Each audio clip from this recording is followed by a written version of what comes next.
बिस्मिल्लाहिर्रहमानिर्रहीम। असल बात के साथ मैं हूं इकबाल इंजुआ।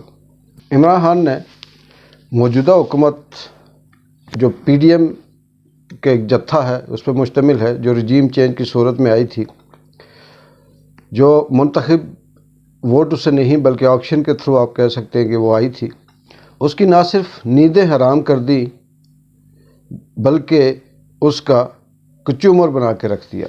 हुकूमत जो भी पता खेलती है वो उल्टा हो जाता है, जो भी चाल चलती है वो खुद उसके गले पड़ जाती है।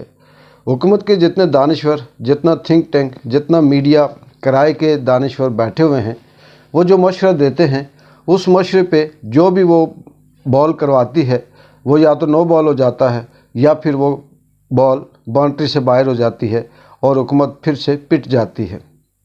हुकूमत ने सोचा शायद इमरान खान अकेला है, हमारे साथ इस्टेब्लिशमेंट भी है, हमारे साथ अमेरिका बहादुर का साथ भी है और हम मुल्क के अंदर भी अरसा 30 साल से सियासत करते आ रहे हैं, हमारे पास तजर्बा है, अवाम को कैसे बेवकूफ़ बनाया जा सकता है, अवाम को लूटने का भी तजर्बा है, करप्शन करने का भी तजर्बा है, केसेस कैसे ख़त्म किए जाते हैं इसका भी तजर्बा है, जजेस और अदलिया को कैसे ख़रीदा जाता है इसका भी तजर्बा है, मुल्क के अंदर किस तरह से तरक्की के नाम पर कुछ प्रोजेक्ट बनाकर उनमें कमीशन लिया जाता है इसका भी तजर्बा है, और किस तरह से मुल्क को जो जैसे चाइना हो गया, अमेरिका हो गया, IMF हो गया, इनको बेवकूफ़ बनाकर इनसे पैसे लेकर उसमें से 10% मुल्क के अंदर लगाया, 90% खुद खाया, ये भी हमें तजर्बा है।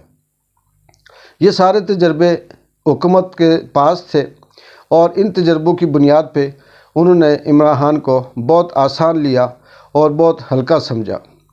अपनी तरफ से सारी कोशिशें की लेकिन नाकाम होते गए। इमरान खान जब से रजीम चेंज हुआ, झूठा अदम एतमाद का वोट इमरान खान के ख़िलाफ़ डला।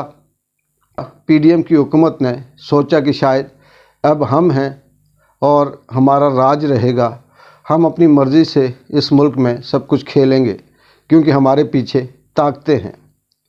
लेकिन फाइटर होता है, जो हिम्मत करता है अल्लाह उसकी मदद करता है, जो हौसला रखता है कुदरत और वक्त उसका साथ देना शुरू कर देते हैं। ये इमरान खान ने अपनी ज़िंदगी में साबित किया।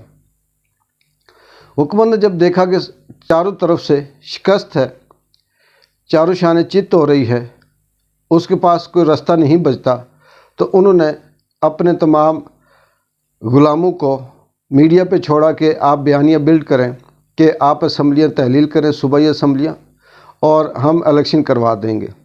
उनके जहन में ये था कि इमरान खान ये असम्बलियाँ तहलील नहीं करवाएगा और ऐसा नहीं होगा, इसलिए हम इसको ये बयानियाँ दे देते हैं।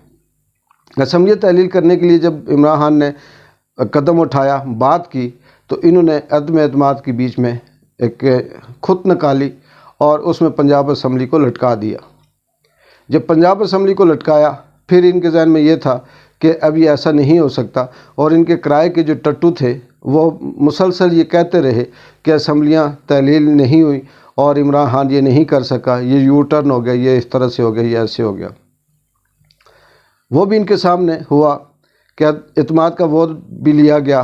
पंजाब असम्बली में परवेज़ इलाही फिर से वज़ीर आला पंजाब बन गया और उसके बाद वादे के मुताबिक उसने असम्बली तहलील कर दी। अब तहलील करने के बाद इनके जहन में ये था कि KPK की असम्बली तहलील नहीं करेगा, उस पर इन्होंने ज़ोर दिया, वो भी तहलील हो गई, असम्बलियाँ तहलील हो गई। इनके पास अब कोई रास्ता नहीं बचा और ये आएँ बाएँ शाएँ करने लगे और शर्मिंदगी के मारे एक एक करके मीडिया में आते और कभी कुछ बयान देते, कभी कुछ बयान देते। ये देखते रहे और इमरान खान अपनी चाल वक्त के साथ साथ चलता रहा। इन्होंने फिर अगली चाल ये चली, अगला बयानिया ये बनाया कि ऐसा करते हैं कि इमरान खान को असम्बली में आने की बात करते हैं कि PTI कौमी असम्बली में आए और वहाँ आके बैठ के मुज़ाकरात करे, बात करे और वहाँ से बात शुरू करें। इस PDM का जो जत्था था, रजीम चेंज की शक्ल में जो हुकूमत आई थी, ऑक्शन की सूरत पे कब्ज़ा जो माफिया था इस मुल्क के ऊपर, इस कब्ज़ा माफिया ने جب یہ بات کہنا شروع کی کہ قومی اسمبلی میں آئیں اور آ کر بات کریں، تو عمران خان نے یہ چال بھی چلی۔ قومی اسمبلی آنے کے لیے تیار ہوئے، بات کی، پروگرام بنایا، ساری چیزیں سیٹ کی۔ انہوں نے کہا جی کہ ہم اسمبلی میں جائیں گے، ہمارے جو ممبران ہیں، اور وہاں جا کر اپوزیشن کریں گے۔ وہ استعفے جو 7 ماہ سے اسمبلی کے اندر تھے، جن کو ایکسیپٹ نہیں کیا جا رہا تھا، اور اسمبلی کے جو اسپیکر تھے پرویز اشرف بہادر صاحب، وہ اپنی ایک لاجک دے رہے تھے کہ آئین کے اندر یہ لکھا ہے، وہ لکھا ہے، ایسے لکھا ہے، میں ایک ایک کر کے ممبروں کو بلاؤں گا، ان سے پوچھوں گا کوئی دباؤ تو نہیں ہے، کسی نے زبردستی تو نہیں کی۔ یہ ساری چیزیں کنفرم کرنے کے بعد ایک ایک کر کے میں استعفیٰ قبول کروں گا۔ جیسے یہ پاکستان کی 22 کروڑ جو عوام ہے، یہ روٹی کو چوچی کہتی ہے، یا یہ گھاس کھاتی ہے، یہ بھوسا کھاتی ہے، اس سے عقل نہیں ہے، یہ بھینس کی طرح چرتی ہے اور بس جا کے سو جاتی ہے۔ جب انہوں نے یہ کہنا شروع کیا تو عمران خان ظاہر سی بات ہے جو فائٹر ہے، اور وہ ان کی ساری چالیں سمجھتا تھا، دیکھتا تھا، سنتا تھا، وہ پوری دنیا میں اپنے بیانات بھی دیتا رہا، انٹرویو بھی دیتا رہا، اور ساتھ ساتھ اس حکومت کا جو کچومر ہے وہ بھی بناتا رہا۔ عمران خان نے بات کی کہ ہم اسمبلی میں جائیں گے اور وہاں جا کر بیٹھ کر اپوزیشن کریں گے، تو بات کریں گے۔ وہ جو رہی صحیح کسر تھی اس P D M regime change کی حکومت کے پاس، وہ بھی ختم ہو گئی۔ ان کو پسو پڑ گئے۔ انہوں نے سوچا کہ اگر یہ اسمبلی میں آتے ہیں تو یہاں پہ اعتماد کا جو ووٹ ہوگا اس سے بھی ہم جائیں گے، حکومت سے بھی جائیں گے، اور ہم اپنی مرضی نہیں کر سکیں گے، اور راجہ ریاض جیسے غلاموں کو اپنے اشاروں پہ نچا بھی نہیں سکیں گے۔ انہوں نے ان کے خاص جو ممبر تھے 35 استعفے وہ قبول کیے، نہ ان کے چہرے دیکھے، نہ ان سے بات کی، نہ کسی طور پہ استعفیٰ لیا، اور نہ ہی کسی قسم کی کوئی ویریفیکیشن کی۔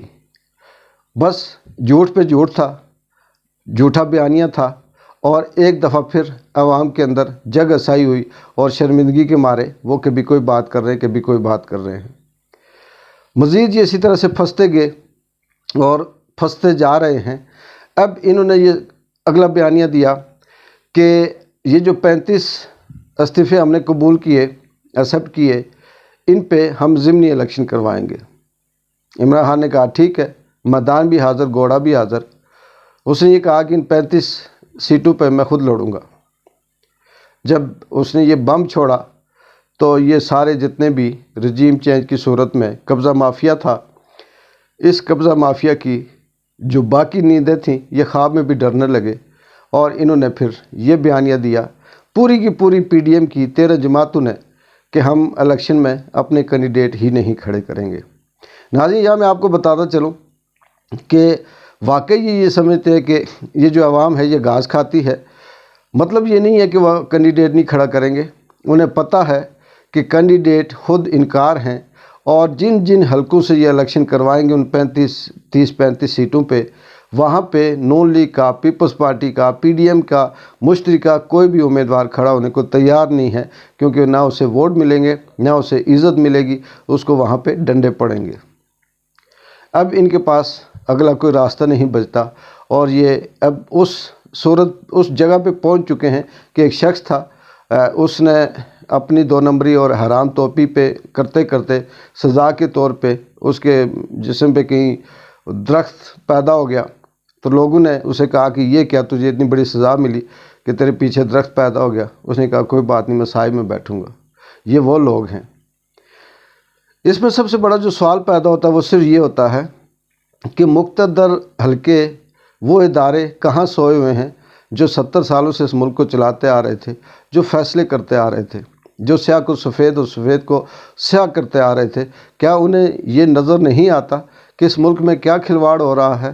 سیاست کے نام پر کس طرح سے جگ ہسائی ہو رہی ہے؟